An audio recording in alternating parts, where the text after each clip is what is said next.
I'd like to give you greetings from our acting MD, who unfortunately, we thought he would be here to give us some opening remarks and also to add his own flavor to the event. For those of you that know him, you know that when at gatherings like this, he usually would have a lot to share, even from his personal perspective.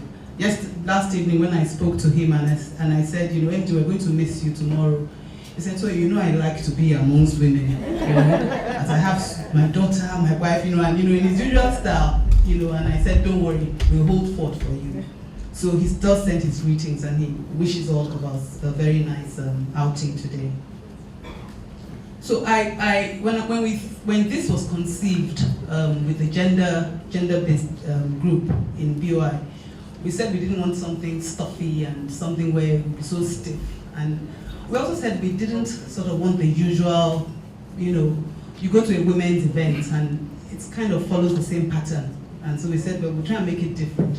We'll make it light, we'll make it interactive, and we hope that at the end of the day, we'll all go away with something. So on that note, I'd like to salute all the great women that are here today.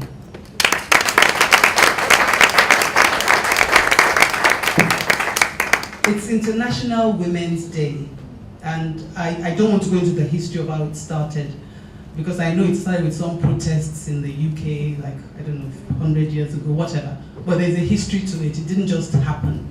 And so the day is now recognized and celebrated all over the world.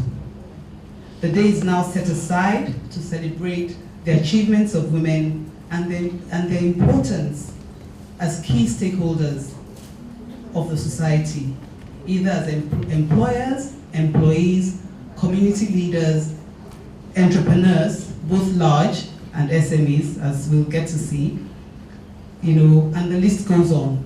Women play a vital and key role in the economy. Putting all of this together, we also know that women make up 50% of the population globally. And so by attrition, we can say that in Nigeria as well, women probably make up 50% or more of the population. And so if you exclude women from the table where policies are made, where decisions are taken, it would be a great mistake. And therefore, Nigeria as a country cannot afford to ignore the role and contribution of women in our country.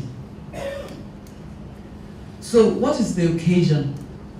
The International Women's Day is also recognized here in Nigeria.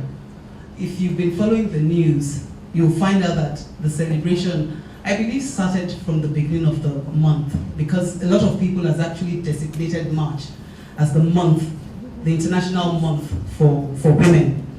And therefore, yesterday I picked up in the news that, I know WIMBIZ had an event yesterday. I wasn't there, but I understand it was very well attended and was very exciting. I also saw a clip in the news that Lagos State had something yesterday. Again, I heard it was very exciting. I know that tomorrow Kwara State is having something, and we will be attending just to join them as they also remember this day. Now to the Bank of Industry, and why are we here today? And I promise I'm going to make this short. In the next 2-3 minutes, I'll be sitting down. Today is not a day of long, boring, stuffy, stiff speeches. Today we're here to encourage one another, to network, and to talk about what it takes to be bold. The theme for this year's International Women's of the Day, globally, as we can see, is be bold for change. And that's what we're here to talk about. What does it take to be bold? What does it take to be audacious? As women, what does it take to lean forward? In a world where women always try to take the backstage and always struggle to be heard, struggle to be seen, and struggle to be respected. We are here to talk about that today, and I hope it will be interactive, and I hope we'll all go away with something, no matter how little, that will help us in our journey. I'll use the next 30 seconds to set the stage, because as a financial institution, we have to bring in some statistics. Very, lightly, from the National Bureau of Statistics, we know that 30% of registered businesses in Nigeria are owned by women or are led by women at the senior management level. 40% of Nigerian startups are promoted by women. At BOI, we have noticed that our lending activities and our portfolio in the last 2 years that is actually going to women has doubled in less than 2 years. And that goes to something. Let's recognize that. Evidently, we can say that women are increasingly making audacious footprints in the business terrain. And again, we should recognize that. Today's event, BOI, we do recognize the role and importance of women as an economic force and as a driver of transformation in Nigeria. Our objective today is to provide a learning environment, a networking platform to help us as women make bold decisions that will take our businesses to the next level. To this end, it's a short program, and after the next 2 presentations, which will also be short, hopefully shorter than mine, we will be inviting 4 very inspiring women. We are all inspiring, by the way, but time is limited, so we can't all have everybody on the panel. But we will be having 4 women, and also a very, very savvy and knowledgeable man that will join the panel in a discussion on how they have made that bold step, how they have made those audacious marks in the Nigerian business environment, and they will share some of their stories as we get into that interactive session. We'll also be sharing with you the Bank of Industry's activities in financing and supporting women in their businesses and on their journey to success. We are here today to celebrate the women or the woman that we are. And with that said, I salute every single one of us here and welcome you to this interactive session. And I trust that at the end of this session, that we will leave here with something that will help us dare to actualize our big business dreams. You're all very welcome. Thank you. My aim is to talk about the need to support Nigerian female entrepreneurs, and this little advantage, I think, give me a better insight into the need to support female entrepreneurs. My grandmother was involved in selling, you know what it means in those days. They would travel from one village, one community to the other. They would buy those, go and sell there. So as a little boy, I could see that women, they are a bundle of gifts. If they are encouraged, they will deliver. The theme for the women's celebration is very important, like I said, be bold for change. And of course, I ask myself, who really is an entrepreneur? Somebody who organizes and manages any enterprise, particularly business, usually with a lot of initiative, and of course, with a lot of risk. But an entrepreneur of necessity must be creative, must be innovative, and of course, must be ready to take some reasonable risk. And when I look at all these attributes, I told myself, I said, without being bold and being ready to embrace change, you cannot make a good entrepreneur. Are we in agreement? Oh, yeah. No, without being bold and then without being ready to embrace change, there is no way you can make a good entrepreneur. It's absolutely impossible. Then why support female entrepreneurs? In my over 30 years career, in development banking, I've observed something. I'm glad that ED Microfinance said in the last 2 years we've doubled our support for female entrepreneurs. That is quite very, very, encouraging. However, access to capital has always been a very big issue for most female entrepreneurs. And part of the major reason is because in Nigeria, as in so many developing countries, the emphasis is still so much on collateral lending, not on cash flow. And that's a major issue. How many female entrepreneurs we have buildings, we have so much investment or stock or whatever that can, give us a collateral. That's a major issue.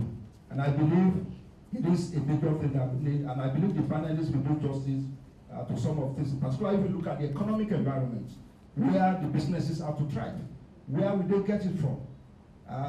That's a key issue. Then of course, female entrepreneurs are more likely to face more discrimination in the course of doing business.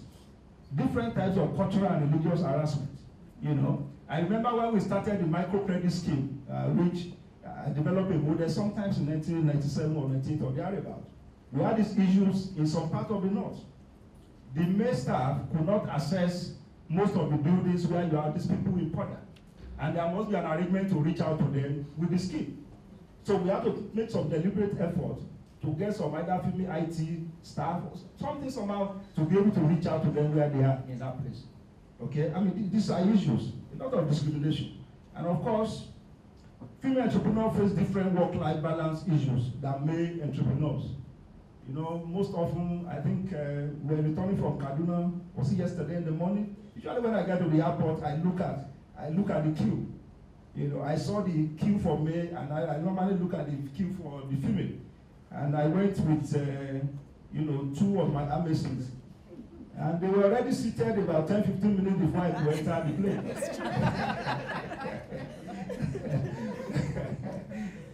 That tells you, you might just wake up in the morning, just carry your briefcase off to the airport. The woman wants to say, oh, my daughter is there to wake up, I have to tidy up, I have to go. There are issues, there are issues, and we need to face it. Of course, what are the benefits of supporting? Don't let me forget that out of the 17 Sustainable Development Goals, okay, gender equality is strategic. It's number 5 out of those 17. So I believe it's very important to support women entrepreneurs. What are the benefits when we support female entrepreneurs?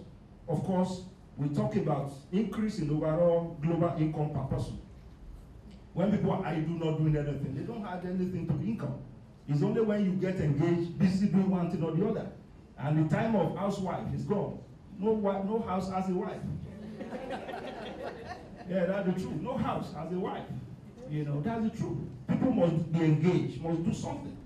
In fact, it's projected in terms of overall GDP that probably by 2025, if more women are encouraged to embrace business, we'll be talking about $28 trillion, overall GDP. Of course, it will create more employment and reduce social issues, which is very important. And look at the issue of female trafficking. It's part of the issues. How can these female be organized, either into groups, into whatever arrangement to empower them? Because if you're active, if you are not idle, you cannot easily be attracted fall into crime. It's only when there's nothing productive to do that you see people fall victim of trafficking. And when you see those ship, when you see those ferry all across, it's so disheartening. And of course, apart from that, when you encourage female entrepreneurs, you build more stable homes. More stable homes. Because a lot of issues are happening in the economic front. Except you can earn some income, there is no way you can withstand most of what the challenges that is happening. The husband may not be able to cater for all the needs of the family. So there is a need for me to promote female enterprises. By way of rounding up, I want to challenge all of us here today. We need to all get involved in a little more sensitization for female entrepreneurs to grow. And I believe the agri-space renders a very good opportunity now. A lot is happening within the agri-space. There is a need to process and add value to most of these products. And according to statistics from ADB, over 70% of the workforce in agri, they are women. So if only we can organize these women in cooperatives to be able to add value to most of these products, we will have done something very, very tangible. And of course, I also want to encourage, and I want to appreciate the Executive Director of Microcredit for the Government Enterprise and Empowerment Scheme, the CHIEF scheme. I think it's a wonderful scheme. And it has given a lot of window for women to be able to realize their dream. And I believe that through this scheme, we're going to make a difference all across the Federation. On our part in Bank of Industry, we've introduced a lot of schemes to support women. Of course, we have the tomato processing scheme, the gem trading scheme, the gem, so many programs we have been doing for women. And I believe that some of these programs will really assist us. Finally, I want to encourage the likes of the MD of SecureID, Madam Kofo, Madam Austin Peters. A lot of you, please, you need to do a lot of mentorship. Please find body women, prospective entrepreneurs, and mentor them so that they too one day can stand like you and speak in a forum like this. On this note, I wish all of us a very fruitful 2020. In the landscape, the population of Nigeria as of the last census was over 170 million citizens, out of which 49, that's 83.33 million are women. And out of these 49% women, we have less than 1% having access to capital from financial institutions. That is, less than 1% of people are able to access finances from the banks. In the space of the Bank of Industries, only two efforts have yielded about 13 billion to women-owned enterprise. But this is just a token. It is about 3% of the total risk assets of the Bank of Industry. So it's a far cry. I go straight to the gender development in the Bank of Industry. In 2007, gender financing through BUFO commenced with an amount of 90 million. This generated 51 businesses in 7 sectors and created 600 jobs. Cumulatively, that seed money of 90 million is now today about 160 million. When we look, this were to microcredit businesses. When we look at what is happening in the market, Bank of Industry realized that we cannot stay with microcredit because we have women who want to do big businesses, who have capacity to do big businesses. So in 2015, gender was re-engineered, and a desk was actually set up to permanently focus on only women entrepreneurs. And this has led to the bank's risk asset has increased in the area of women. Still that 13 billion, which is what we have, we have some money, some that are yet to be disbursed, which we know after this period will have much more than that 13 billion. And this 13 billion was given to businesses or supported businesses of 232 women businesses. Our mandate actually was to execute a dedicated loan desk to provide tailored and low interest rates. As a matter of fact, it's about, most of the loans are below 10%. It's a single digit interest rate. In our 7 strategic sectors, we have, as of today, we have, the businesses done by the women have created over 57,850 jobs created nationwide. And the strategy of the Bank of Industry, we have 5-year strategy, which we terminate in 2019. And by our projection, we expect that 79 jobs will be projected to be created by 2019. And we know that the population and the need are enormous. We only encourage our sister banks to please key into supporting the Bank of Industry in financing the real sector and not just traders, so that we can create jobs for people and develop our economy.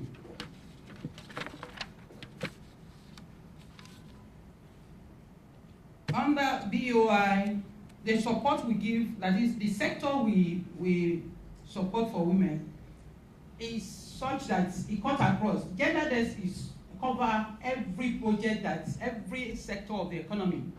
We're not limited to a particular sector. We cover every sector as long as that individual is a woman, the managing director is a woman, and has at least 50%, or cumulatively, maybe there are other shareholders that are women. Cumulatively, 50% of the shareholding are women. So if they have that, they are qualified to come to the gender desk. And we have our sectors covering agro-processing, which is furniture making, fabric processing, and other ones. Food processing, quick services.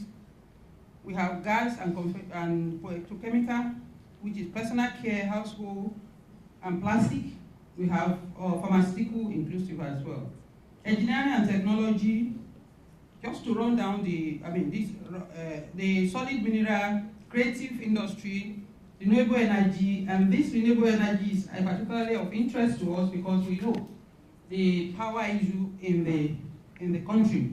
So the BOI has a scheme that covers this renewable energy and whereby people can avail themselves in their businesses. The challenges the women face and how BOI is addressing them, we have lack of proper corporate structure, which is the major challenge we observe in gender group. We realize that many women don't know how to structure their businesses in such an acceptable way that the bank, that it will attract funding from the bank. And how we mitigate against this is that BOI has what is called SME mobile apps. It helps to develop your simple bookkeeping and other minor, small things that you need to put together. In the bank we have over 220 business development partners that help you to put your document together in an acceptable way to the bank, whereby you can easily access your fund. We also have auditors, accredited auditors, and we also engage the officers. The desk officers actually do a lot of mentoring, a lot of sensitization. When you come around to the Bank of Industry, to the desk, gender group desk, we do a number of times we talk over what you should do, because a number of people just come and say, oh, Mr. A is doing, Miss A is doing this, and I want to do it, without minding whether he has the capacity or flair for it. Because if you're not passionate about what you're doing, you lose focus, because we all know that there's a lot of challenges facing those who manufacture or process. Or what drives you through is your interest, your passion. Your passion drives you beyond the challenges. Another problem or another challenge which is surmountable that we also find is availability of security. Even when you are Mr. and Mrs. and own a property, Mr. may not permit you to use that property to borrow, because if a business fails, they might not be, their property will go for it. And for that particular one, the Bank of Industry introduced businesses so that you can start small. From 10 million and below, you can actually borrow without having to bring in security other than just 2 guarantors. And then we have, the bank has also gone further to do insurance credit bonds, which enable you to borrow money using insurance credit bond, which was not part of it before. We're just looking for a way of ensuring that people, or women particularly, are able to access funding to do their business. Another we also observe is inadequate infrastructure, which is prevalent. Is it that in you're setting up a company, you have to, in your own way, you are the local government person to construct your road, you have to do your water, you have to do your electricity. This we are also aware of, and the Bank of Industry has alternative source of power. That's solar energy scheme. We have a whole department created for that you can access in helping you to solve your power problem. And we're doing a lot of advocacy with the government so that they can help us, help the women folk to improve on their business. I won't bore you for that, so I just go straight to our plan for the future. We know that gender equality and economic empowerment is needed, and we need to all be aware of it.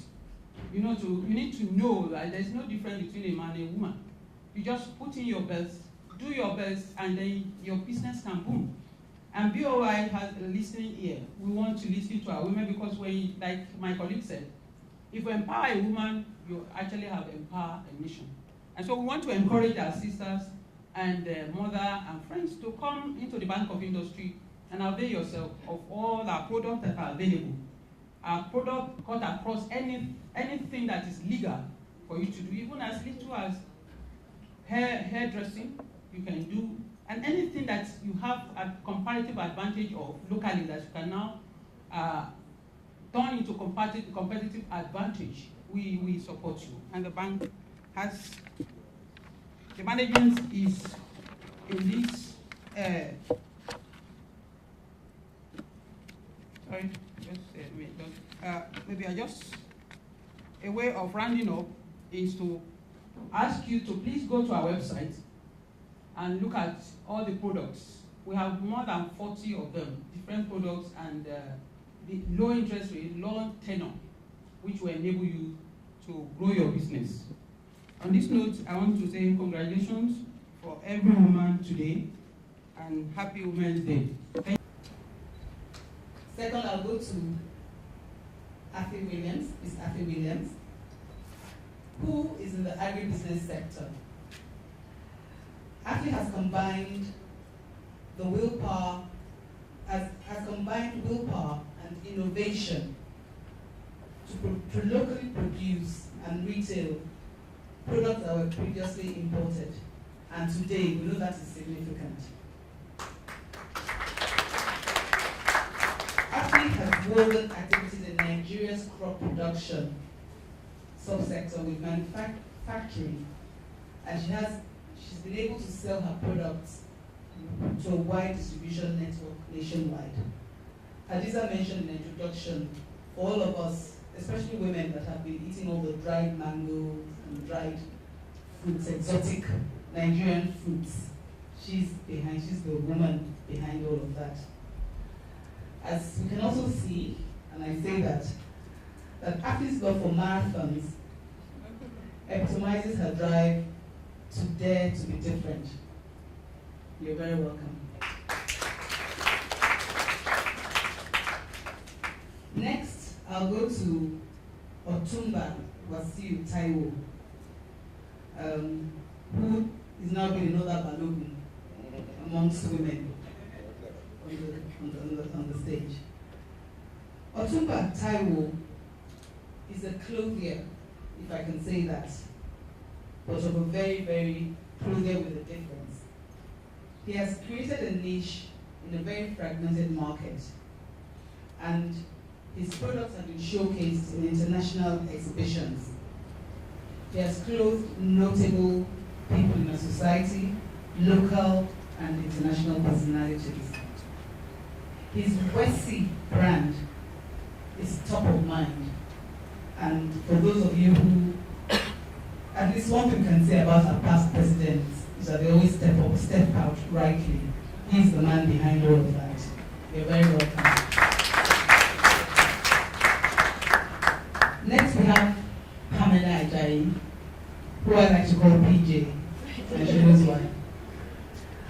Pamela is in the health sector, and like many of the women in our panelists today, left-wing employment to pioneer international partnerships and also predominantly in the Nigerian health sector.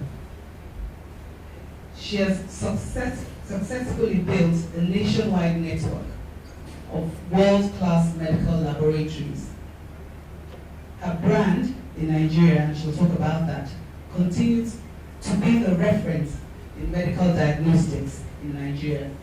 Pamela, you're very welcome. And last but not the least, Bolanle Austin Peters in the creative.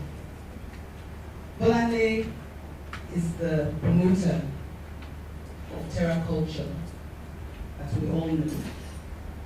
And she has successfully been able to bring the commercial edge to something that previously no one really knew how to make money with. Bolanle has also gone into production, and as you know, or as you will know if you didn't, has successfully run Nigeria's Broadway-style musical shows, both locally and internationally. Her plays have consistently been sold out in the Nigerian market and also viewed in European theatres. She has taken a bold step with the production with her co-produced, with some of her co-produced films. 93 Days comes to mind. I've done the introductions, and just for the first round, just so that we know a little bit more about the companies, I'll ask that you please just tell us, just very broadly, about your business, just so that we know exactly what it is, before you go into the question. And the first question that I have, and I want all the panelists to take that, and I'll just pass the microphone around, is that we've talked about what you've done, what you've achieved. And businesses tend to start small, at least some of them, if that was the case in what you have done. We'd like you to share with us, at what point in time did you decide it was time for the next big thing? Again, I ask that with the backdrop that women tend to want to keep things small.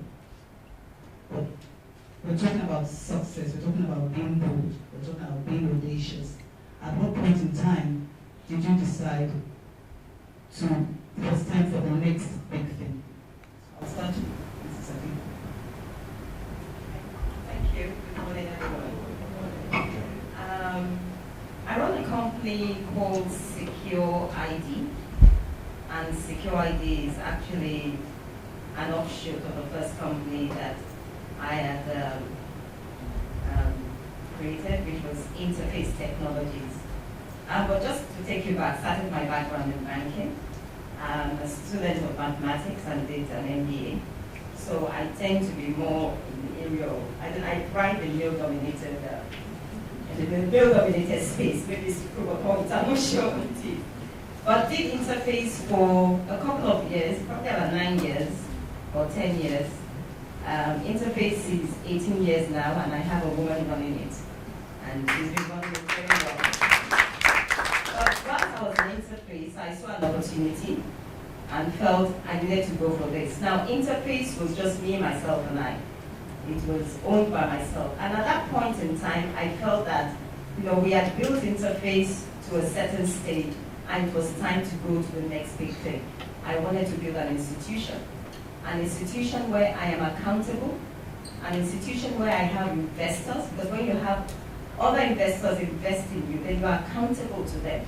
Because they are not investing in your company because it's a good idea, but they're investing in your company because they believe in you. So at that point, I wanted to build an institution, and that was how Secure ID came up. And what does Secure ID do? It's a factory. It makes smart cards for 3 main sectors. So for the banking sector, we're talking about MasterCard, Visa cards, debit cards, and so on, credit cards for the banks. Then it makes SIM cards for the telecoms. So we're talking about the GSM cards that goes into your phone. And then high security cards for the public sector. So we're talking like national ID, passports, voter's card, driver's license, and things like that. So that's basically what Secure ID did.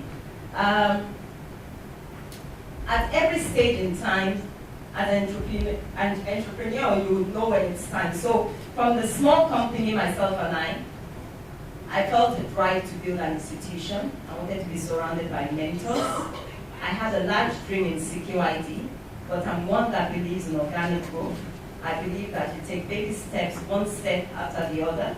You take a baby step, it's successful, then you're encouraged to take another step, then it's successful, then you go on, and you go on. But the point about Secure ID is that I started with the end in mind. And so I had this large dream. But you know that a dream is just a dream if there's no action. And so a dream becomes a vision. From the vision, strategic development. From strategy, we're talking about aligning the people to your vision, because without the people, you can't achieve it. And from the people is execution. And execution, honestly speaking, is a graveyard for a lot of CEOs. You have a fantastic plan, but to execute it is a problem. And so Secure ID was this big dream, but we went from one stage to the other. So we started with the end in mind, knowing where we wanted to be. It was a Pan-African dream. And started from, one stage, then went to a bigger thing, another stage, then to a bigger thing, another stage. And I hope I answered that question.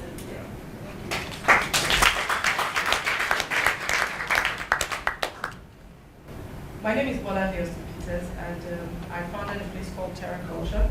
And we started out as an art center. Typically in Nigeria, art centers are not expected to last. We're normally a flash in the pan. You're there for 1 month or 6 months and you're gone. Primarily because of funding. It's an area that Nigeria hasn't really understood the economics of the arts and the value that it can bring to us as a nation. So when we started out, it wasn't a small initiative. From day one, I wanted to start the equivalent of a British Council or the Goethe Institute and what have you. And that is how we started. I built an institution from the get-go. So we had investors come on board. We had friends as well as banks invest in the business. So it was clear to us from day one that we wanted to build a brand going forward. And I think that was one of the defining things that we did from day one. So people took us seriously and they saw us as building something that would last. And we've been there now for 15 years.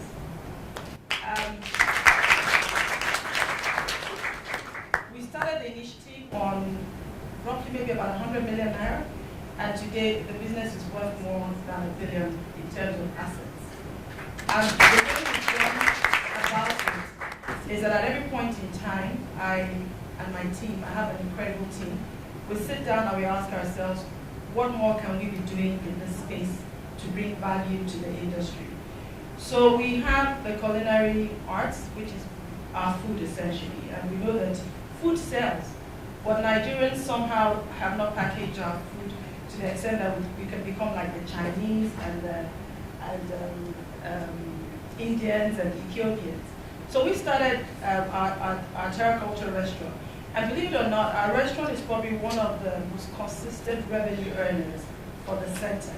Because unlike the international organizations that I wanted to be like, they get grants and subventions from the government to promote the arts. We don't get that.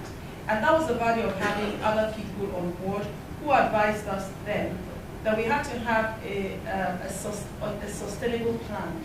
And the sustainable plan was food. We didn't know that, but it was the food that kept us in business for 15 years. We have never not been able to pay our salaries because Nigerian food is very good and it's very tasty, and everybody comes there to eat.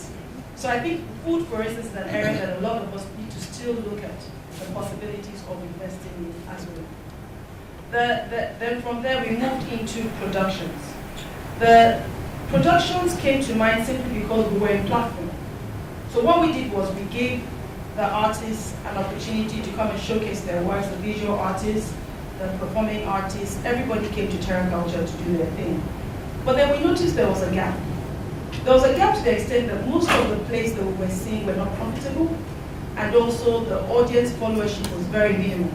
And I asked myself, how come Nigerians, when they travel, everybody, the first thing they do is they take their children to go and see Lion King, to go and see whatever, you know? So I said, look, there must be something that we're doing wrong here. So we decided that we were going to up the ante and basically improve the quality of performance. And that cuts across so many facets, from the costuming, to the lighting, to stage, to the cost of actually doing a play. Now in Nigeria, we all expect that people should, you want people to do a great quality movie or play, but the resources are not there for them to do that.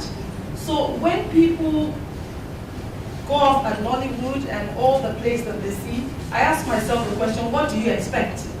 When movies in America cost hundreds of millions of dollars to make, and plays cost hundreds of millions of dollars to make, we cannot possibly put on that kind of quality if we don't invest in this space.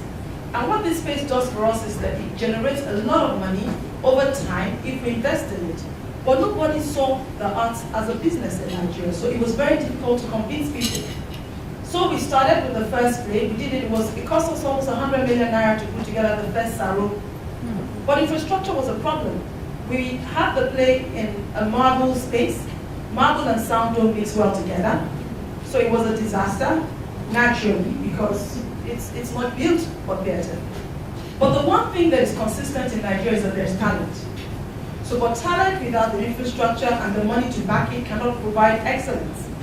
So what we did was we decided that going forward we'll look for a space that can allow us at least put up the right quality show. We got additional investors in, they came on board, and for the first time we were able to break even in 5 days. Now, if you imagine what the Lion Kings of this world have been able to do, over decades, they've been able to raise $5 billion from one play. That tells you that it is doable in Nigeria. If Saro had a permanent space and it showed every day of the year for 10 years, the amount of money that we used to put it together, which is 100 million, is static. It doesn't change. So you can imagine how much that we would generate from plays alone if we were to invest in them to the level that they need to be invested in. And that is what we did. So we started with Saro, and then we moved on to Waka the musical. And from there we became bolder, and we said, look, Nigerians need entertainment abroad, and also the foreigners need to see who we are as a people at our best. So we went to London with the help of BOI and a lot of institutions that supported us, Mixter, a lot of government institutions actually. And you can imagine the logistics of putting a 50-man team, all of them young people under 21, going to London for the first time. So we had the Ministry of Foreign Affairs, we had Information and Culture, Nigerian Export Promotion, everybody came together. And that's the power of the motivation of just one or two people coming together to say we can make this happen. By the first day in London, we were completely sold out. Wow. So imagine if we had a venue in London that allows us to show our plays for 6 months. Just imagine. So Bank of Industry should probably look for that space so that we can be great. I'm just trying to give you the economic possibilities in the arts. And the same goes for our movies. We did a movie called 93 Days. We decided to go a completely different route in terms of funding because we recognized that it's very difficult to break even when you take your movies to cinemas in Nigeria. First, we have very few cinemas. Second is that a lot of the foreign films get preference in terms of space. So we went the sponsorship route. But the beauty of it now is that we're seeing increasingly that movies can make money if we're able to get that much more cinemas in the country. So what we did was we partnered with some Americans. They came in, we got a lot of sponsorship from a lot of institutions who wanted to document our history. And 93 Days is a function of that. And what has happened with 93 Days is a lot of festivals that Nigerian movies never get into. We went to LA, we got an award for Best Feature Film in the Los Angeles Pan-African Film Festival there. We went to Chicago. And these are independent, very professional bodies, so you don't have any say in how it is done. So every movie submits, and then they come back and tell you you qualify to participate in this festival. So we went to LA, Joburg, Chicago, and Toronto. We're the only film that has been able to do that because people invested in content and in the quality of the movie. So at every point in time, we keep asking ourselves, what can we be doing better? So the last phase of where we are now is that from the plays from the theaters to movies, we've now decided that we need to own our own space. So thanks to BOI, although they gave me a lot of stress, I had to go to Labra, to sell my everything. But anyhow, no, Uche, Uwuka, and the team in BOI were extremely fantastic. So we applied for a loan that we wanted to build a theater. But this is very important because it's from small seeds that great things happen. I had no money, and I said, I have to build a theater. This does not make sense. Every time we go to the Muslim Center or anywhere to perform, we're spending over 30 million naira in infrastructure setup. Lights, sound, space, generator, diesel, you pay for all these things. So for 1 week, you throw away 30 million naira. So thanks to another very financially savvy gentleman who called me and said, well, let's sit together, let's do the math. If you generated XYZ in 1 week, and to build will cost you XYZ, although then we were very naive, we thought it would cost us about 100 million to build, we spent way more than that. But anyhow, we sat together and said, you know what, build your own space. So we applied to BOI, I put some of my little co-work together, and we built, and guess what? We built a 440-seater theater, which we're opening in 2 weeks' time. Let me tell you the most important part of this story is that, so we got an opportunity to meet with the governor of Lagos State, and we got talking about some project, and I said, sir, have you ever considered building theater spaces? Because we have a lot of youths, because if you find out, if we do a call for audition at Terra Culture, we get 300 young people, and we only need 12. Who want to be dancers, actors. You guys will come and see some of our auditions, you'll be really blown away. The amount of talent, and no space for them to showcase their talent. So these young people come in hungry, passionate, extremely zealous, but nothing to give them. So I said, sir, you know, you will take a lot of young people off the streets. If we're able to say, no, you don't need to convince me. I know what the arts does for a nation. So therefore, we will build 6 additional theaters for Lagos State. Based on the fact that I was building one, if I hadn't taken that bold step to build, would I be in a position to be having a conversation about, can you build? They'll be asking that, have you built one? Yeah. But because I said, I'm building, and he said, how much is it costing me? At that time, it wasn't the exact amount then, because then when you're doing finishing, then you really get into the cost. But bottom line is, it's by doing those little things that scare us, that the bigger things come out of. So by the end of this year, from 0, Lagos will have 7 theaters, plus the National Theatre that they're renovating, 8 theaters. You can imagine the number of jobs that we will create, and the number of youths that will be employed, and the amount of entertainment that we will create in this space. Let me pause so that I don't...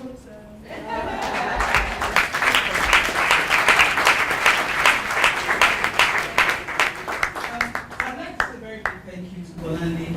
She pretty much ran through all the questions I was attached to. So you have our permission to leave where you need to go. Thank you very much. And just before I move to the next speaker, I think Bolande, we should thank her also because she made the pitch for BOI. The creative sector is one that we pride ourselves in. We were the pioneers in Nigeria to actually recognize that we could monetize the arts and the creative sector. And so Bolande has made the pitch for us. And so please, if there are any of those that will be creative here today, if you have any questions, Bolande is not here, but we do have our head of creative program here, and so she will take those questions. Thank you very much, Bolande. So to go back to our question, it's introducing the business of our panelists, and also to think about at what point in time did you think it was time for the next big thing. So I'll now let Aki take the stage. Thank you. Good morning, everybody. Thank you very much for having me here. Before I actually introduce my business, very difficult to actually follow up from such a passionate presentation, but I would also love to publicly thank Bolanle, who, without knowing me, I got her number to ask her for something, and I actually was stalking her, and she was gracious enough to help me with the information I needed, and I'm really, really grateful for that, Bolanle. So I'm really grateful that you were supportive of me, even though you never met me, and it's actually the first time we're meeting in person. So thank you very much for that. So my name's Afi, like mentioned, and I run a company called Real Fruit. And basically, what we're trying to do is be the leading fruit agribusiness company in Nigeria. I believe very strongly in horticulture, meaning fresh fruits and vegetables, and processing that, because it's a sector that's hugely profitable. And actually, if you look in the agribusiness space, horticulture employs 30% more people than any other value chain in agriculture. So it's very, very dear to me, and something that I would really like to develop. So through my company, we are trying to always be new. We launched a range of dried fruit snacks when it wasn't really in existence in Nigeria, and really on the premise that actually we could make products in Nigeria that we could sell to the world. So when I started my business, without ever having done anything with fruit, or not even from an agri-business landscape, one of my main goals was always to hopefully build a business that we could sell Nigeria to the world, and it's still a goal of mine and something I've been pursuing relentlessly, and we're almost there. We sold abroad, but we want to be in shelves, we want to be in many countries in the world, and I strongly believe we can do it, and hopefully we'll be the first. And one of the things I want to achieve is also just be a poster child, as it were, for non-oil export-based businesses. I don't think there's enough emphasis in Nigeria on the need for us to look beyond our markets, because actually not that big if you think about the global markets, and there are lots more, and there's a big world out there that we can sell to. So I hope that, if I can be an example to encourage more businesses to look beyond Nigeria as a market, we will be doing a lot of fantastic things in the country. So when I first started my business, obviously, I have the typical story. Started from a flat in Surulere, so it wasn't at all big. And to be honest, I personally battled with a lot of courage, I would say. I was very, very nervous in the early days about the potential, especially when you bring something new to the market and you don't know if people are going to like it, and people ask you, is that your only job? And I'm like, yeah. Like, you need a side hustle. I'm like, no. But I definitely struggled with the bravery in the beginning to be able to actually see the potential and sort of unearth it. And one of the things that just sort of gave me continued permission to just go bigger and bigger was the validation from the market. I mean, customers liked the product, people were approaching us. I never, in the beginning, in my slides, I had like this dream of being on airlines, and 3 years later, when we got on an airline, and an international airline, it was just validation that actually we can continue to just realize some of these things that are in our head. And so, if I think about what sort of was the one thing that sort of made me go further, it was always, trying something on, by faith and hoping that it worked out. Sometimes it didn't work out, but also just after achieving something, learning the lessons and understanding that those same lessons can apply, you can apply to the next stage and the next stage. And as we continue to grow, it's now purely based on the belief that, given how much we've struggled and what we've achieved, we can achieve much more.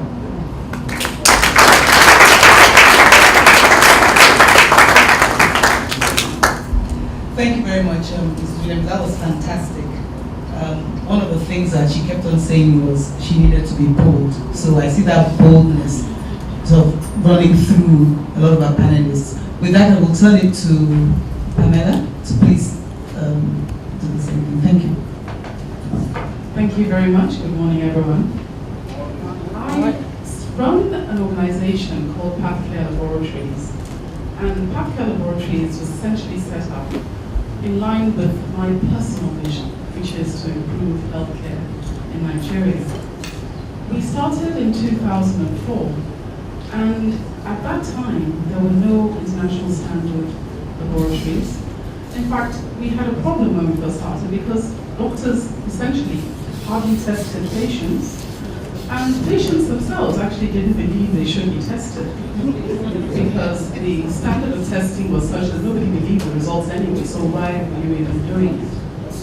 But we set up properly as a proper institution. We have institutional investors, we have doctors as investors, companies as investors, as well as the usual family and friends, and I won't mention the third one.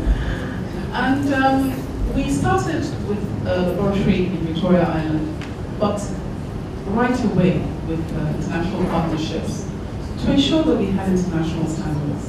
And by 2006, January 2006, we started October 2004, we had become the first ISO 15189 accredited laboratory in West Africa. To be ISO accredited, properly ISO accredited by an international organization, they come from South Africa every year to audit us and make sure it's not a badge that you just put on the wall. It's something you actually have to keep up and maintain. Had a number of challenges. I don't want to preempt questions that are coming through, but it was a wonderful and challenging time in that a lot of people didn't believe that it would work, particularly as we were not playing the normal games that other laboratories play. And we said we were only going to compete on quality and a strong ethics. And what was very encouraging for us was very soon after that, the reason why we took our first bold step, which is to move into other states, was that we had a huge demand. Apart from the fact that we offer accurate and reliable testing, we also offer the widest range of specialized testing in Nigeria, a lot of tests that even a lot of doctors are not aware of, that we can provide. We provide for our clients. And it's something that we found that we started getting calls from Abuja, from Port Harcourt, from even some tiny places, a place called Daura, all sorts of places. We had people calling and asking for these our tests. So it was something that we actually quickly had to think about expansion. And so currently we're in 7 states and we have over 20 locations. We then found out that obviously the cost of the testing was quite high because of the standards we were offering. And we also wanted to domesticate a lot of tests that we were doing abroad and bring them here to Nigeria. And so with that in mind, we've created a large central lab in innovation.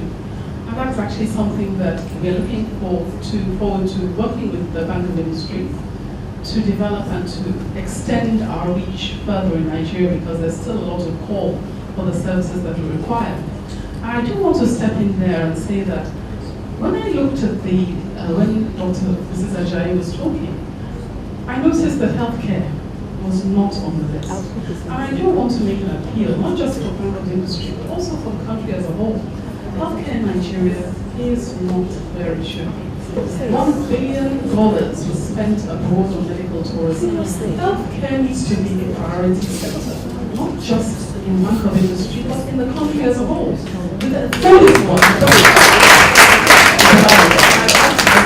Make that a point today to encourage everyone to please think about it and to ensure that it happens. Another aspect of the work that I do is in healthcare education.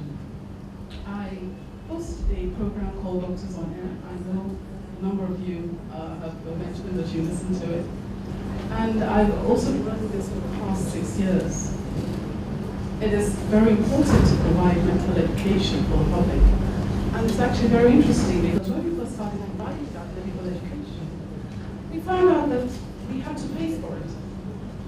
Whereas in other countries, you provide content, etc., and they pay you for the content, Parkhead has actually had to constantly pay for us to air that program and to give credible information to the public. And so there's a lot that needs to be done in terms of developing healthcare and developing healthcare education and developing other programs for the public. And so at this point, I'd like to stop and say that I trust that BOI will be our partners. Thank you very much, Dr. Ajayi. I would like to make a pitch here again. It was actually an oversight, well noted, that we don't have health services on that presentation. We actually do have a health services program that we run, a desk that we run, and I'm sure the person who will make that will dive to you after this discussion. I know she's eagerly waiting for that, so we also look forward to being your partner in that journey. With that, I would like to go to the last but not the least on this question. And I'm also glad that our panelists have been going beyond the question, so we'll make the second round very short. We'll make that very short. But I'd like to ask Otumba Tawa to please take the floor. Thank you. Thank you very much.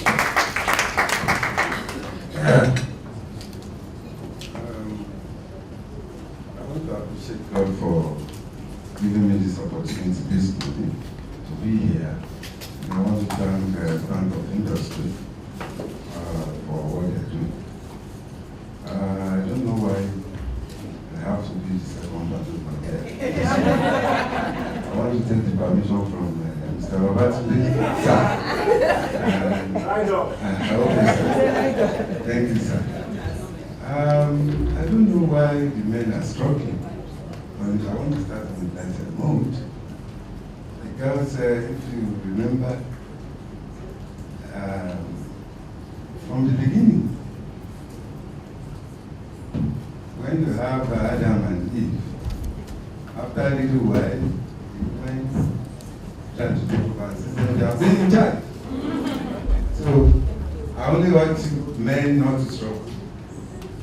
That I believe they are going to deliver. Because if you don't have them as wives, you have them as your mother. So you always have women around you, or wherever you are in every house. So thank you very much. West Creation is I'm about the oldest here. Because it's over 20 years that West Creation started. And it's only recent time that I discovered that I have not even started at all. Because before I thought I would be done, because I saw for who is who in the society, yes, what else, but I had a dream, 1998, that is still yet to be accomplished today. So, but a year ago, I discovered that I couldn't source my workers locally anymore. I need to start talking to Ghana, outside countries, some of African countries who I could get. You know, most of the professional dealers to work for me. Then I now discovered that I have not started at all. I said to myself, can you imagine a country that is over 100 and something million people, and we are unable to get workers for our job.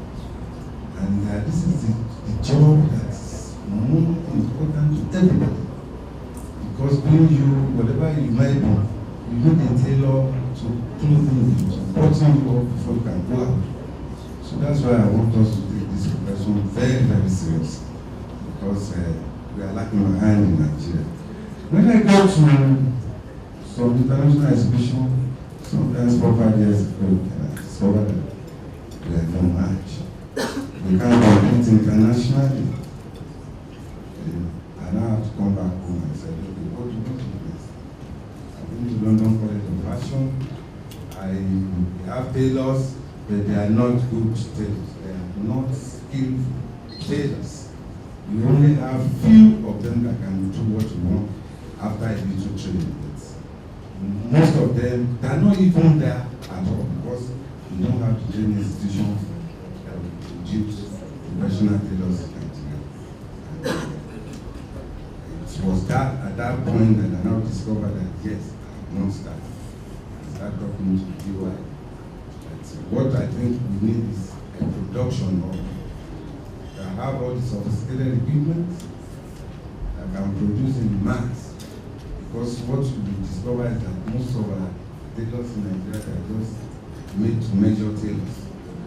Yes, who individually bring your materials and just start looking for machine thread, machine buffing, and all the rest of it. And all the time has been wasted before the job is ready. So by the time you waste little time for looking for diesel generator, now coming back to the main work we are tired. So most of our time have been wasted, because we have been neglected as a woman in Nigeria, because we are not recognized by the government, because the government has to take the lead, and that's what they need on that. It has to be created, and with BOI, I know it's possible. Because take BOI out, I don't think we have any financial institution that's ready to borrow money and start thinking big without asking for your head or your mother's head. So, I want to thank BOI, and I believe we will continue. Nigeria is still a virgin land. We haven't done nothing. Yes, because all the institutions are not in place. We don't have them at all. And if you don't develop your own capacity, I don't know how you want to get out of recession. So I don't want to bother you much, but I know waste creation, our target is to have a production of which I believe very, very soon is to come to pass.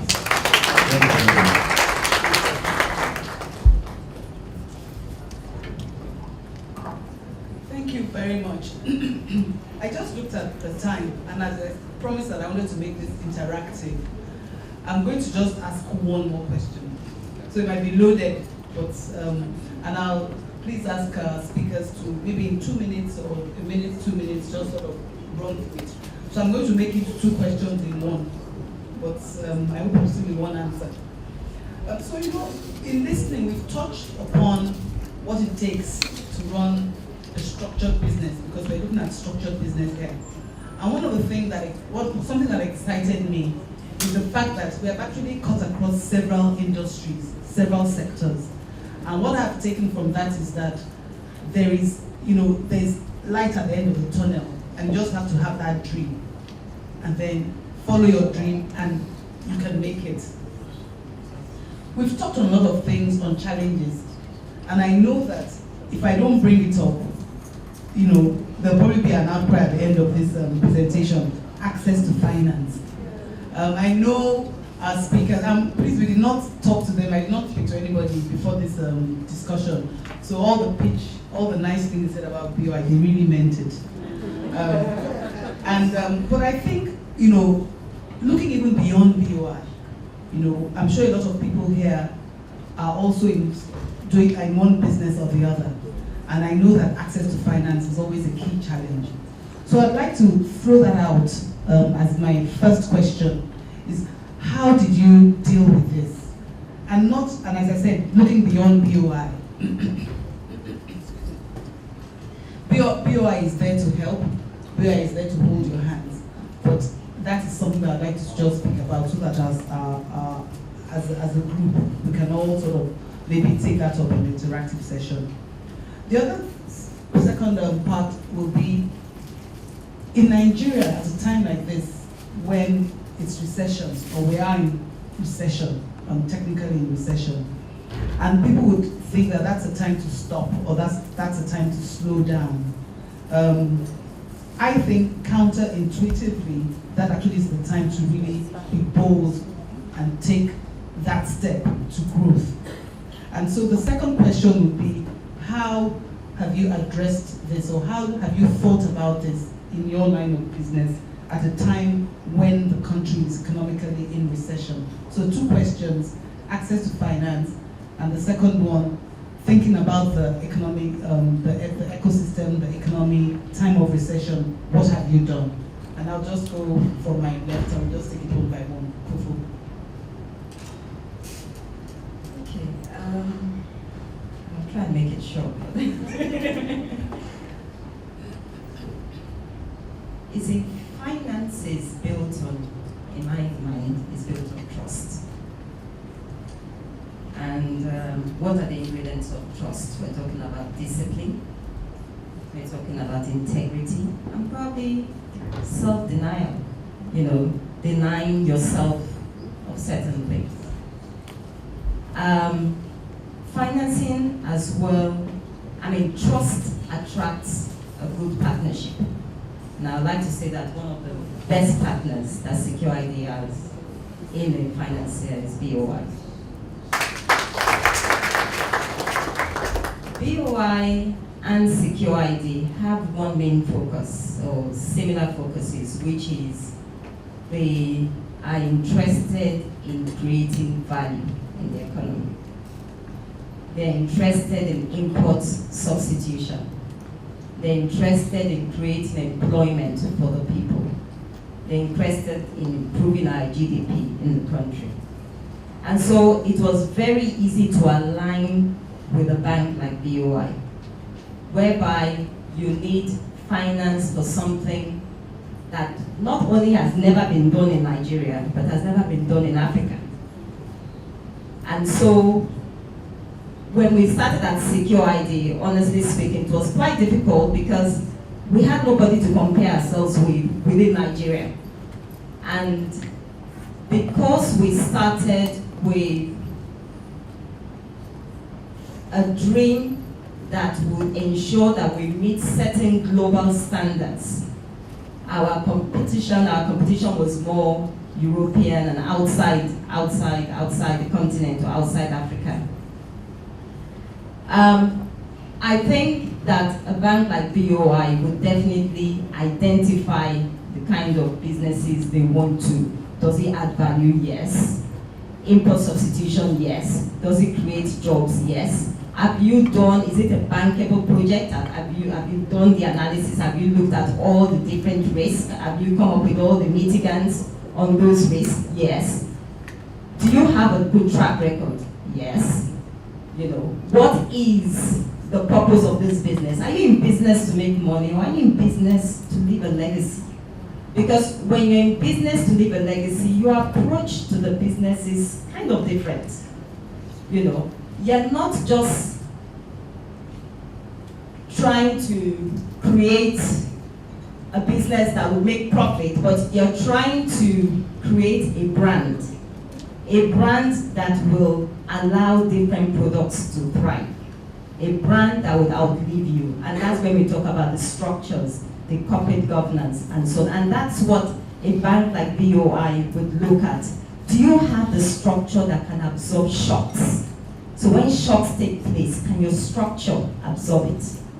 Is the business only based on one person, or do you have, a team?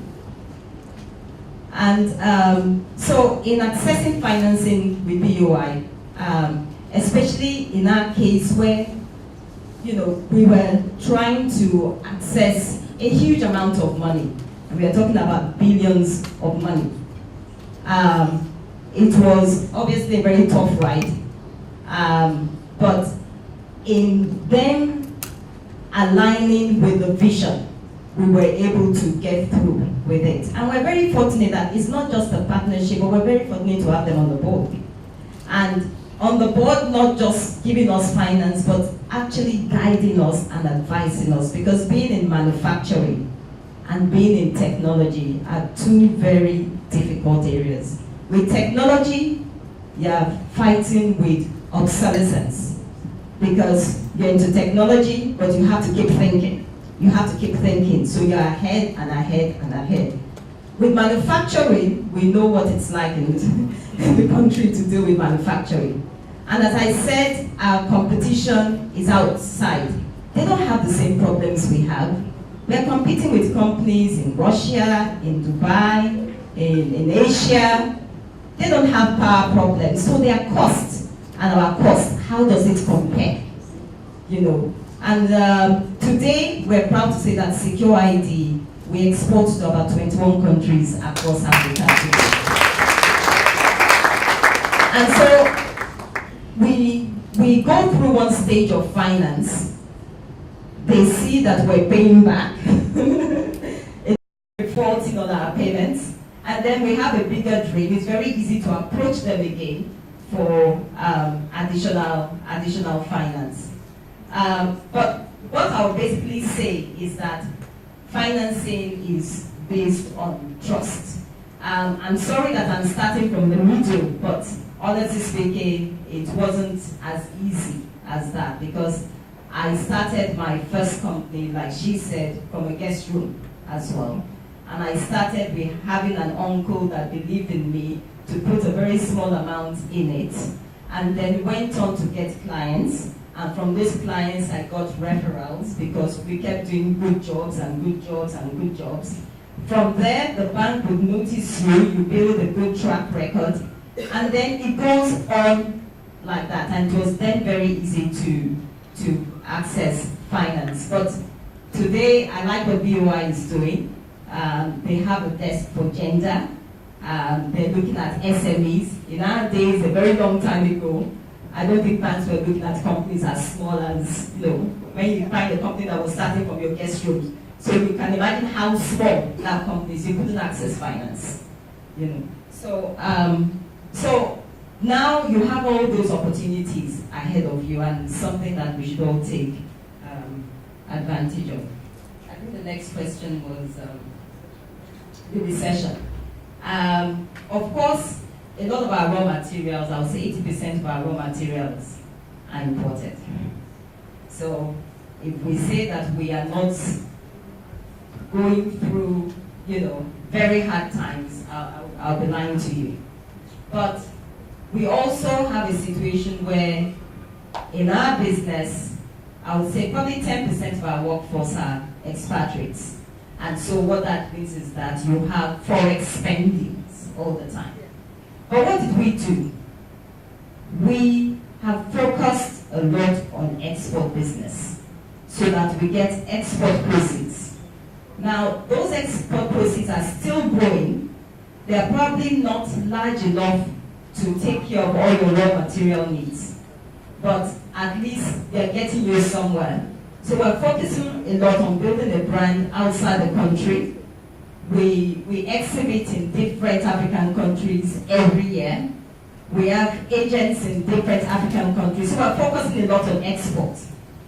We also are focusing on planning. Okay, so planning our raw materials, planning how we purchase raw materials, and so because the foreign exchange are not just available. We're also focusing a lot on recycling our products. So we recycle our products. We sometimes sell our waste to countries outside the country so that we can earn dollars to be able to move forward. So what does the recession do to you? It makes you think.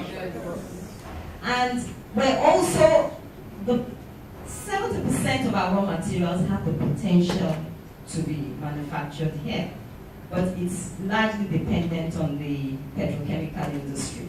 So we have engaged the petrochemical industry to see whether they can begin to produce the raw materials that we have done. So the recession, yes, of course, it will affect maybe what you have budgeted for the year, but I would say that it has made us stronger as a company.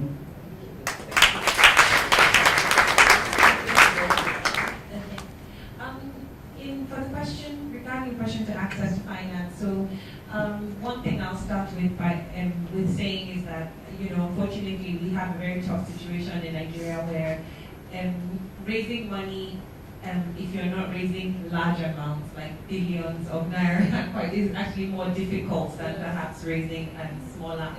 It's easier rather. So raising larger amounts is actually easier than raising smaller amounts. And I have been struggling for a long time to raise money, which I'm still struggling to do, despite growing at very, amazing rates in the country. In the recession, we're still growing.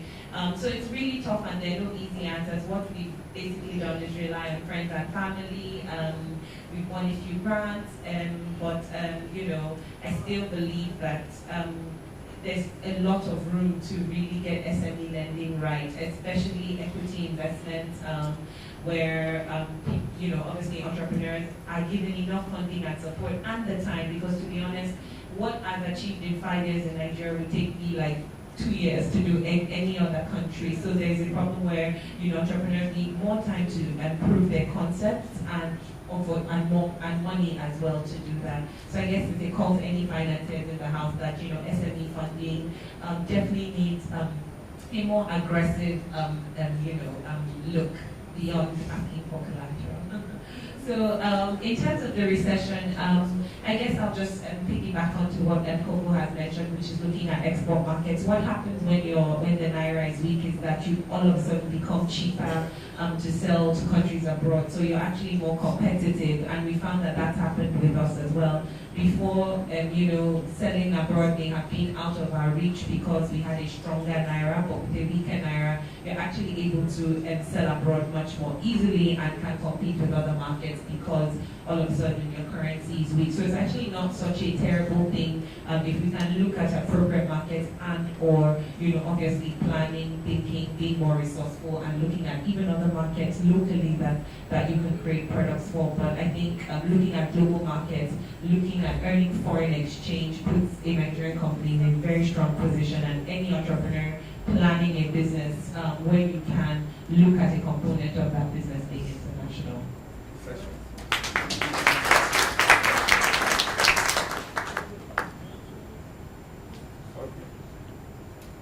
Thank you very much. Financing is difficult, everybody knows that, and I've been talking about it. But, I only urge the government to stop these foreigners from coming to Nigeria to exploit us. You don't see that's exactly what is happening here in this country. The Indian man will take a loan of 5% from his country, bring it to Nigeria to compete with you that doesn't have the access. So, what happened? He will be taking the money back to his country. So, I wish government should realize this, because it's very important. Like I said, if you don't develop your human capacity, it's like you don't have anything. And this is a country that have what it takes. What it takes, both human and national resources, to do anything, to lead the Africa, because I don't think we are leading Africa at all at this present moment we find ourselves. We are giants, yes. With our population, yes, we are giants. But are we doing what we're supposed to do? How many African countries have we taken over? Because that's our position. That's our position of being the most populous black nation on earth. To take charge with our resources, we can take out West Africa and probably take out the whole Africa. We have what it takes, both human and natural resources, to do that. And I pray the government realizes that what it is true. Because most of the African countries are breaking over. The ones that are colonized by the French have taken them over again, which is not supposed to be. We are supposed to be in charge because they are African countries. So funds are not available, so you can't compete with the Indian or the Chinese man that wants to bring the brand new equipment compared with your own fairly used generator that you still have to call your engineer every month to make sure it works for you to do your work.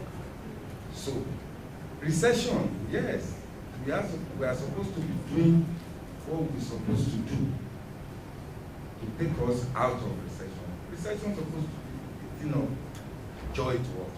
That's the truth. That's the way I look at it. Because it is now that I am increasing my capacity. It is now I said, no, in this recession I'm going to improve whatever I'm doing. It is now that I'm taking that bold step for change. It is now I believe that if you cannot afford to use $1,000, $2,000 to buy your jacket in London when you travel for your holiday, I should be able to give it to you here 30,000. Yes. The same thing. Because it's so easy for us that we are going to use the same equipment, the same raw material, the same everything to produce the same thing. Because everything comes in pattern now. They have made it so easy for us. So, to take us out of recession, it is government that's supposed to take it.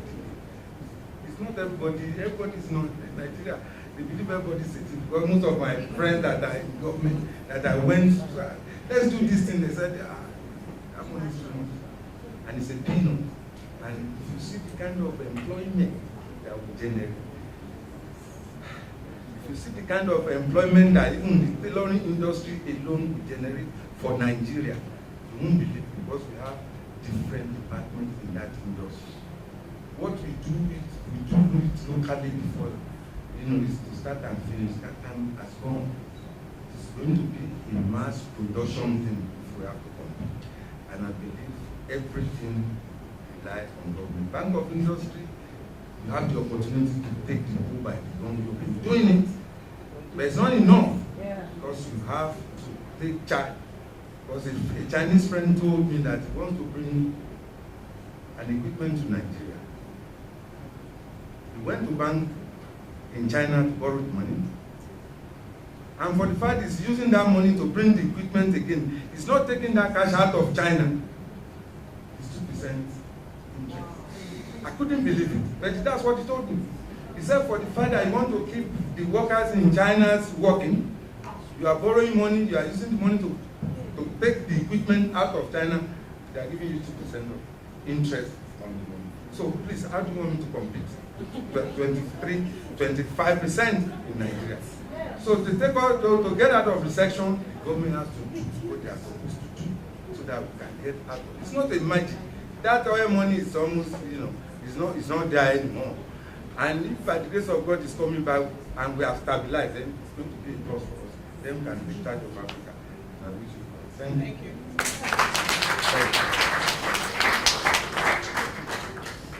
For finance, what I'd say is when we first started, we set up to do it properly. So we set up as an institution. We did the proper business plan, and everything was signed and dotted. But what we did was we first looked for investors who, apart from the friends and family I mentioned, were interested in quality in the industry. So we partnered we got shareholders of all hospitals and places that require quality services and that appreciated the need for not just accurate and reliable results, but also the kind of results, the spectrum of results that we could provide. Because it was quite an expensive venture to set up, as we needed sophisticated equipment, and in addition to that, our staff in Nigeria had never actually used the kind of equipment we had, and did not understand quality standards, SOPs, etc., which is why we needed an international partner. But in spite of setting up with all of these, we still needed additional funding, we still needed institutional funding, and I must tell you that we did initially find an insurance company that was very good, really wanted to fund us. But at that time, CBN made a regulation and said, oh, the SME money is supposed to be used by banks. So the insurance aspect of the bank couldn't actually sponsor us. They had to send us to the bank aspect, and that's where we got stuck. Because they'd never dealt with services before. Normally it's buying and selling, or whatever. So they kept saying, we need your 3-year audited accounts. We are a startup. Okay? We do not have a 3-year audited account. So, well, if you do not have your 3-year audited accounts, there's nothing that we can do for you. And it was actually very frustrating, but fortunately, we were able to overcome that, find other investors, and I would say one of the very, very important aspects of financing in Nigeria is perseverance. You've just got to, take the knocks and keep going. And so once you do that, you will. Once your idea is a sound one, once you have the figures to back it up, you will find people to support you. So keep at it. So we got through that hurdle and we got the financing to start, and we were fortunate enough so far to be able to use internal financing to actually bring up the company. And what we have done now is that the recession has further challenged us because all our goods are imported. We're registered in NAFTA, we bring in all our reagents and everything to make sure they have the standard that we require. We also have all our equipment imported. And as I said, we also train our staff. Not only do we send our staff abroad for training, but we also bring people in for training, to train them from abroad. So that is something that has been a huge cost. But one of the things we have done is look very critically at what we do and crush our expenses. Focus on trying to do, actually getting new partners where necessary. If we cannot get we negotiated first to bring down the pricing, and then get new partners when necessary to provide some of the service required. But where we are now is, again, what we consider the opportunity is the domestication of those tests that we need to do, providing training, providing because those are very super skilled testing, and we have to make sure we maintain our ISO standard to ensure that the quality of testing that we give is the standard at which people require, and so that is where we are at now. And it's something that we consider a huge opportunity, because that $1 billion that was being spent in India, people can hardly afford to travel out now. I don't need to tell you about the price of tickets. Anybody who has tried traveling recently knows that apart from the forex issue, even the cost of tickets becomes impossible. So there is an opportunity, a huge opportunity in the healthcare space. And I would like to echo what my colleague, my panelist said, that Nigeria really needs to be the focus. There's no reason why Nigeria should not be the center for West Africa for health tourism. We have what it takes, we have the people, we have the skills, but we need the infrastructure and we need the support with which to do it. Thank you.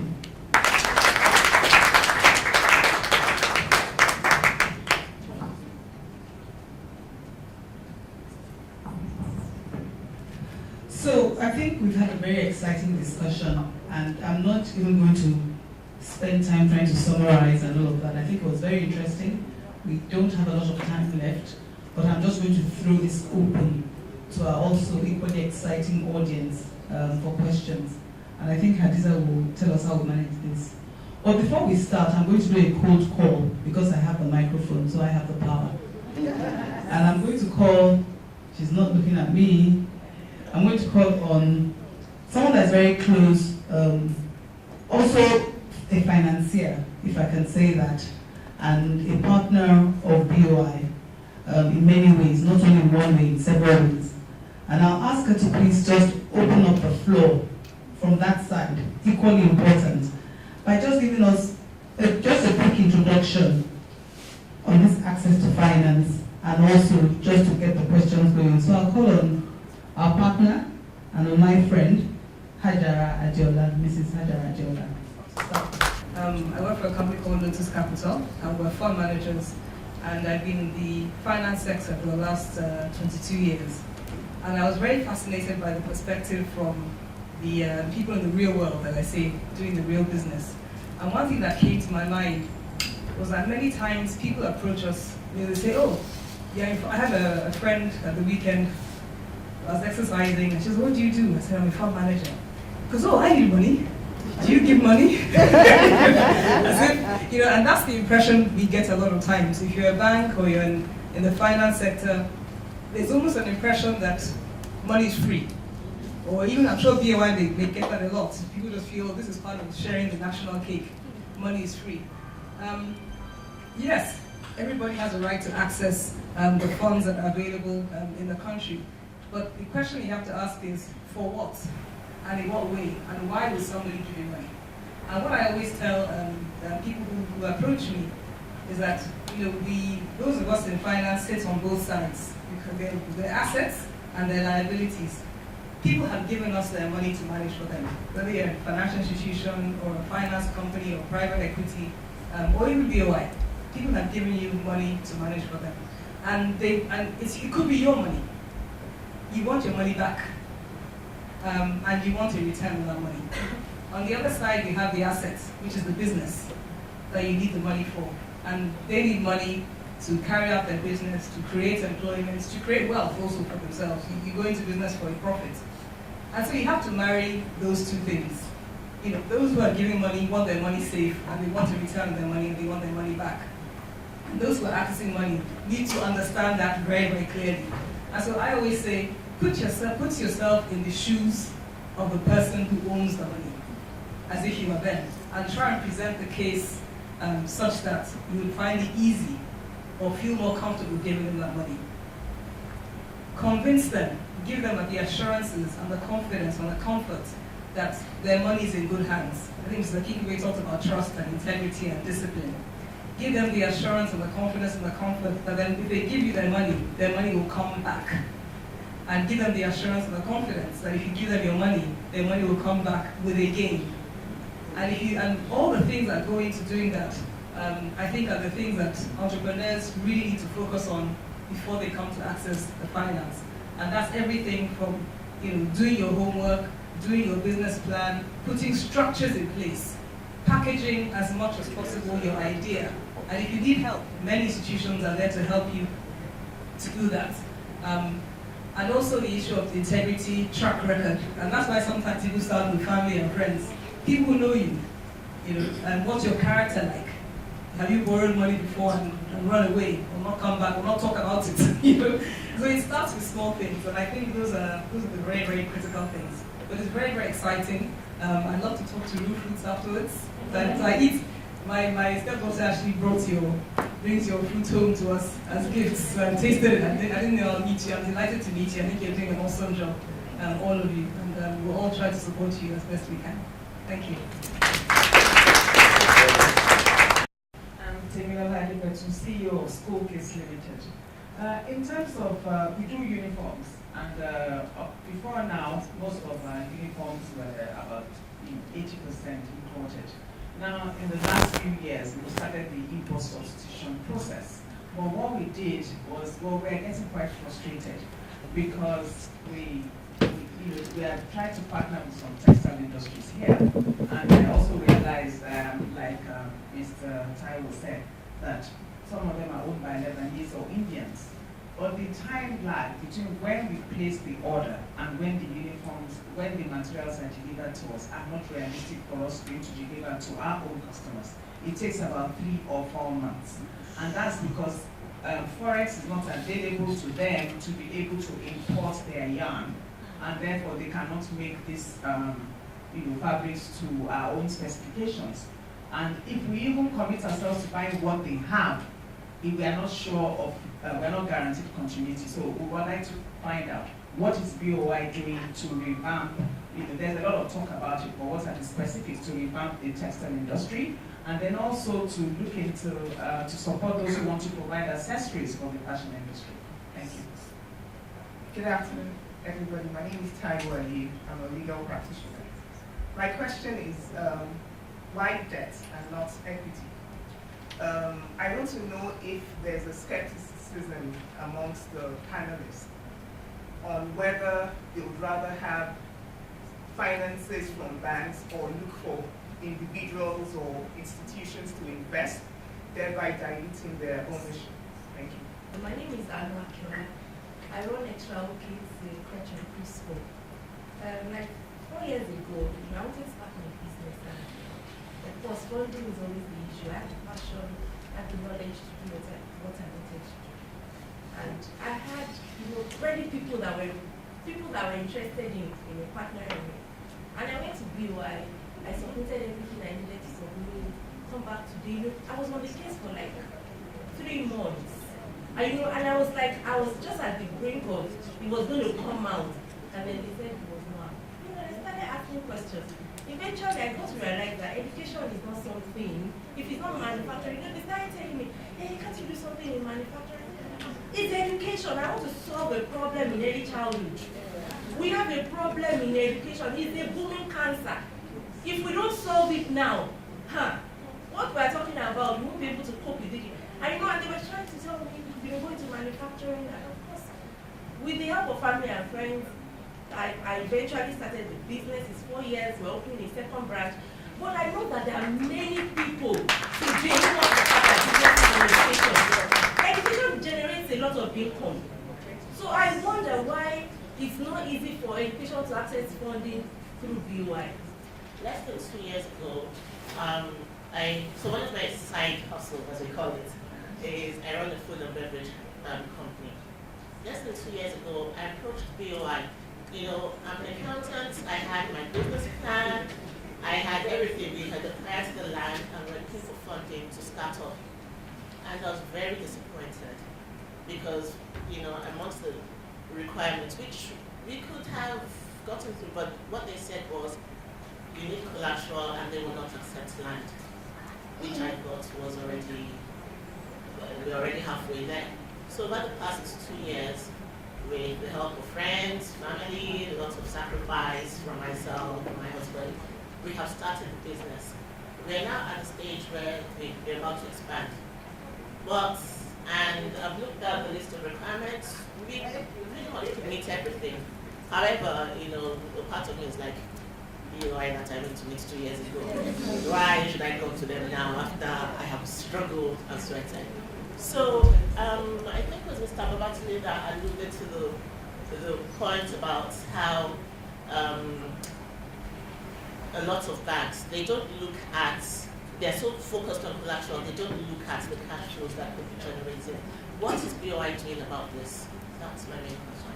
My name is Kemi Ilori. I'm a pharmacist, natural products scientist, but I'm also an entrepreneur. Fortunately, I've never approached the BOI for money, and I don't hope to. I'm also the coordinator of the National Association of Small-Scale Industries for Island Branch. And that's where I'm here today, Mrs. Dawson invited. Now, what is my angst? I am tired with Mrs. Adepetu. When are we going to backward integrate? Even if you get money from BOI, you still have to go and import machines. Yes. What is BOI doing about partnering with research institutes, technical institutions to manufacture our own machines? You find out that Japan and India come to Nigeria to source technology for some of their machines from institutions like Firo. Japan manufactures yam pounders, and they got the technology from here. So are we going to keep on getting money from BOI and keep on substituting those economies? It's something that I'm so angry and passionate about. Most of the technology that Asia uses, they get from America. They get from America, from MIT, and all those places. So BOI should please partner with universities like University of Ilorin, because I watch some of their programs and I know there's something going there. You can't keep giving us money, and then we carry those money to other countries to come buy machines. It's madness. We have Nigerians who go abroad, and they add value to the system. They design fantastic things. So that's mine. I wanted to start packing vegetables, shredded vegetables, that you could buy in 5 kg, 10 kg, and you could use it for catering and go. With that, you can actually know how many plates of vegetable you get from a pack of 5 kg. And I looked around, I couldn't find the machine. So I went online, and I came across a machine that delivers flowers, roses. So I went to Ibadan. I went around different fabricators and started with them. So I finally got to a guy near IITA in Ibadan. And I sat with him and I explained what I wanted. And he did it. He made mistakes and he did it. And BOI is now buying that machine from him. My name is Tosin Lawson. I'm the founder of African Things. We make bags with African materials and different African materials. I'm a startup. We've been running for I've been doing it full time for 1.5 years now. And I have staff that are, because I can't afford accountants that are experienced with 3 years experience and so on. So I have people that just left university. Do you have training programs that can help students who have just finished, or graduates rather, who have just finished university, that startups can afford, and you have like a training program to make them better? So it's they learn on the job. There was a few in the fashion space, and the question was, what is BOI doing? What is BOI doing in the textile industry, in the fashion accessory industry, and how are we supporting, I guess, in the area of finance, and also in having that run around in trying to access finance. A lot of people have had to go to friends and family, but what is BOI doing? And the way I want Otumba Taiwo to answer that, or to look at that, is he's shared a lot about financing, but just to take that question and say, what really should entrepreneurs be thinking about in terms of financing for their business. In terms of someone asked the question about debt and equity. As an entrepreneur, especially when you are just thinking of, when you are now putting that company together and putting the business together, should you be thinking debt? Should you be thinking equity? And I'd like to pass that on to Afi to start to lead that question, to talk about from her own side, what is she looking for and what should a small business should be looking for when it comes to debt and equity. Someone asked a question in the education sector, and I know that Pamela had also alluded to that when she said, what is BOI doing in that sector? And I'll just want Pamela to just say a word on that. The health sector, the education sector, these are services, even though Pamela talked a lot about buying equipment and all of that. If you could just share the word of encouragement from her side, beyond BOI, whom we hope will still become your partner very soon, what have you done and how should that sector be looking at that? And then for Mrs. Akikube, I'd like her to just give a concluding comment. I know there's a lot of questions on what's the BOI situation, and I know, yes, she's running Secure ID, which has moved. Secure ID also started from a guest room, as she has shared with us, and then slowly they moved to become the company that they are today. But we have to just put in the word again, it's still on access to finance, and how, at the early stage, how she overcome that bit. After that, and I'd please like to say just 1 minute, because I'm going to ask that during the networking session, people come to the panelists if they need to have further deliberations. And after that, I'll pass it on to Mr. Babatunde, who will take collectively what I call the BOI bashing, but we're up to it, and will pacify you that BOI really is a partner in this journey. So 1 minute each, so I take it 4 speakers, that means 5 minutes in total, and then we'll pass it on to Mr. Babatunde to conclude. Thank you.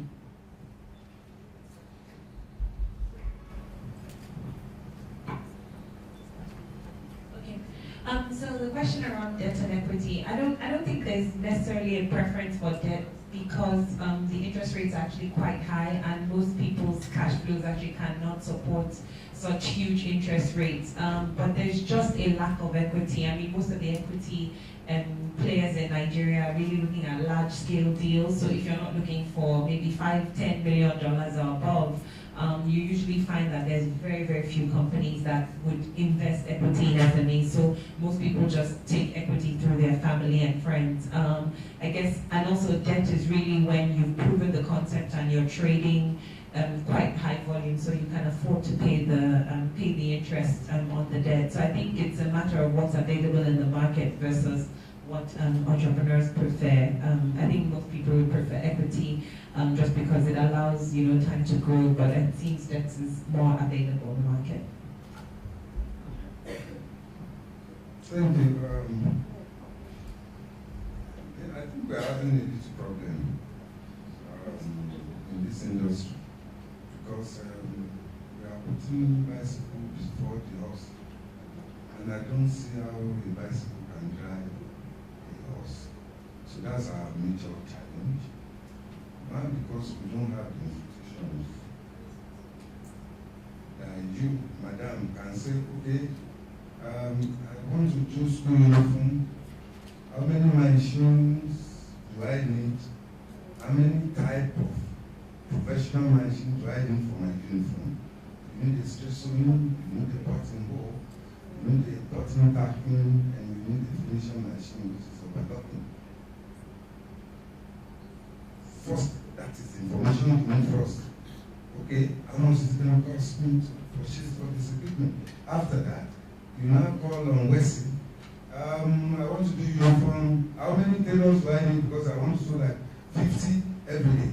50 trousers and all by one every day. We will tell you the number of machines you needed for it and kind of, mean, the number of workers really need to do the work.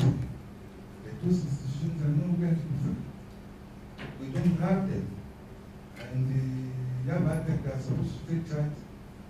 There's not much there. They don't even have equipment there. We've been there, because I'm the president of all the tailors in this country, NUT.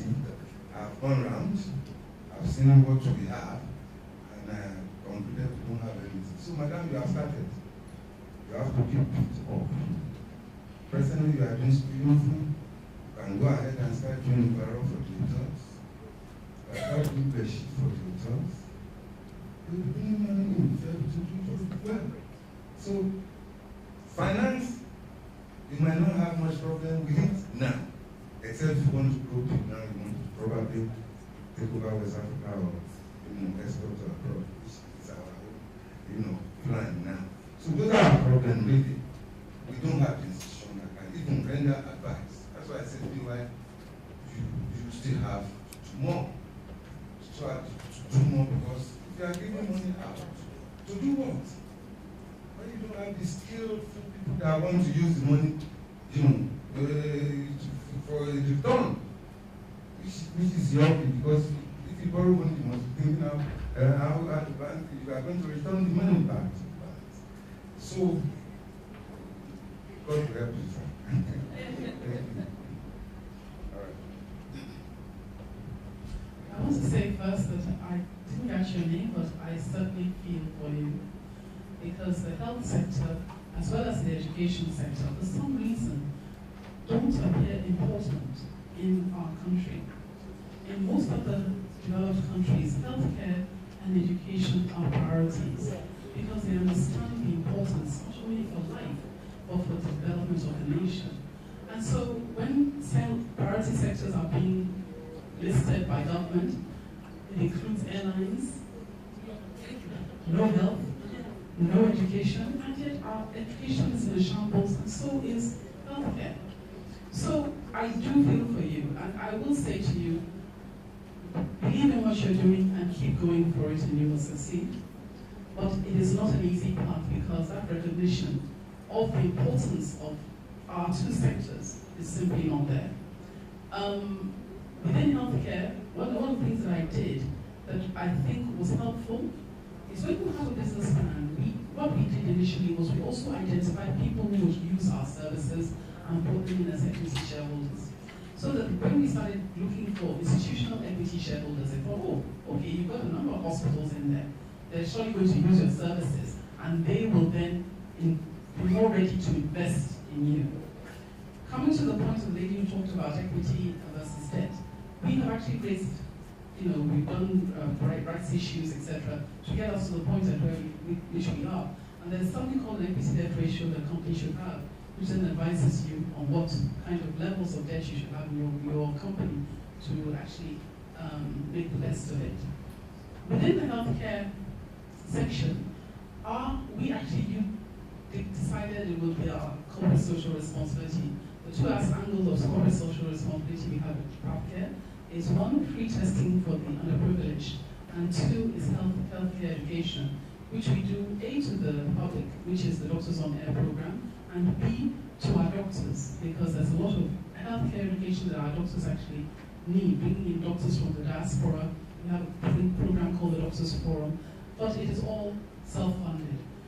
It has actually took a very long time, several years, before we could even get institutional sponsorship. Because interestingly, you would have thought that healthcare, you have all the pharmacists lining up to sponsor a radio program on healthcare, but no, it has not been like that. And so it's just very interesting that in our country, it's very paradoxical. Things that you think should work don't actually work the way they should. But I will just tell you that you should persevere, and you will achieve, and you will succeed, and you will find that you will generate enough income to get interest, and as you keep on growing and you keep on adding on things that are necessary, you will find that success will come. Thank you.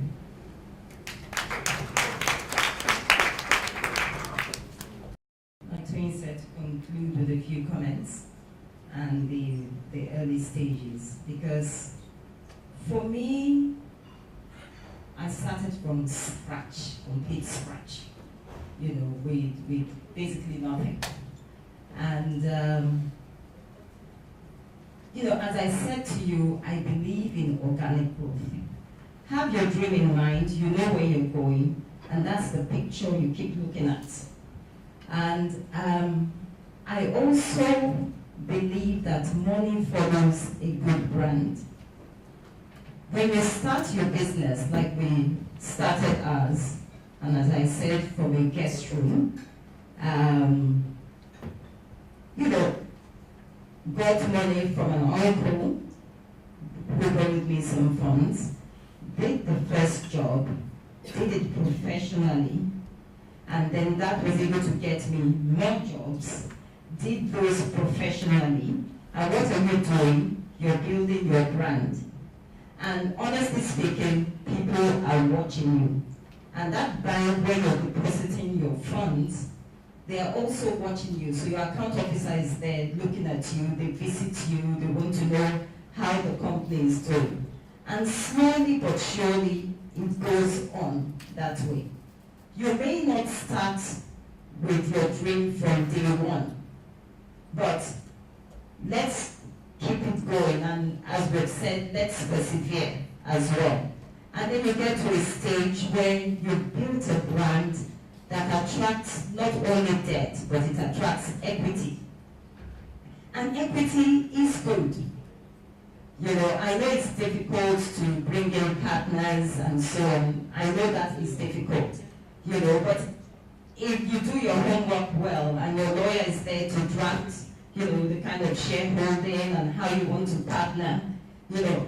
When we started, when I went from a me, myself, and I company, I knew that the next big step was bigger than me. And I knew that I needed some equity partners.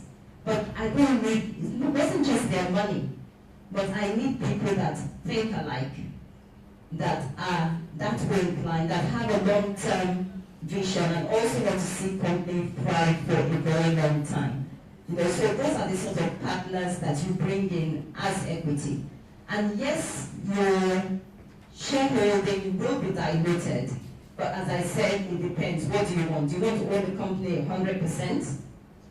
Or do you want to own a very big company and own about 30%? Because 30% ownership can even be larger than 100% equity in a company. But what it does is that it helps you to actualize your dream even faster. And then you have people that are sharing the burdens with you. And so that helps. And with that, that will attract, as we said, institutional investors. You know, but I think it's nice to have a combination of debt and equity, but everything depends on where you're going. Okay, thank you.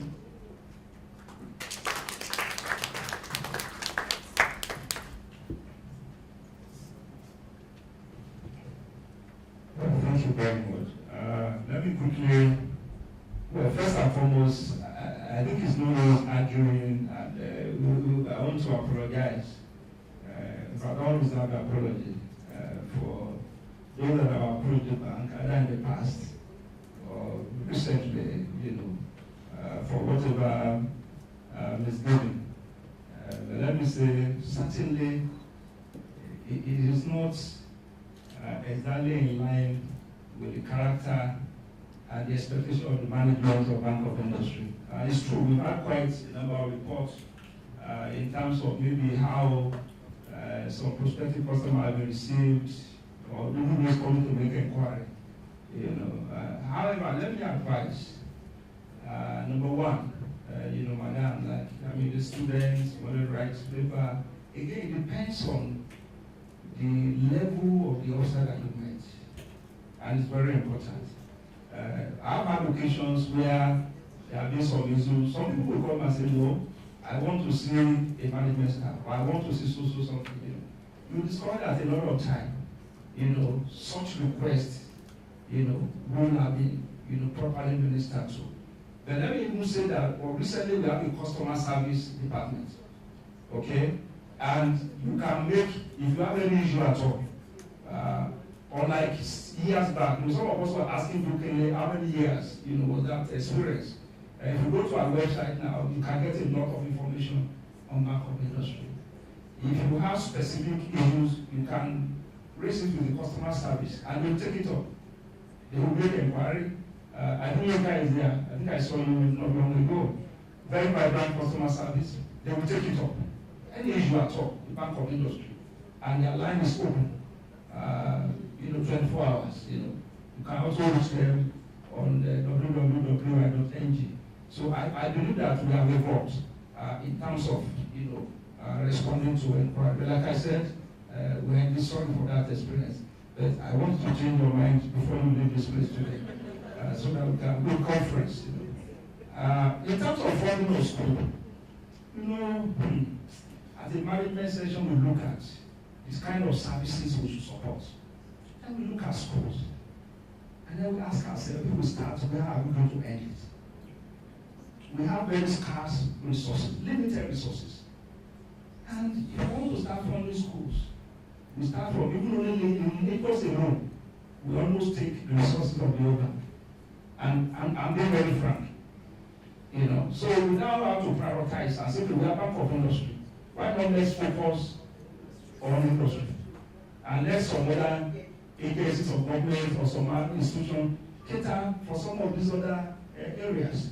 However, we still make some modification eventually, because Dr. Ajayi, Father, I've already told maybe who is in charge of our healthcare, we have to see him after this time out. The truth is that we support healthcare sector, and seriously too. We've been able to finance and upgrade a lot of pharmaceutical industry to be able to meet WHO standards. All the major pharmaceutical, we finance them. And then we have gone seriously also into diagnostic.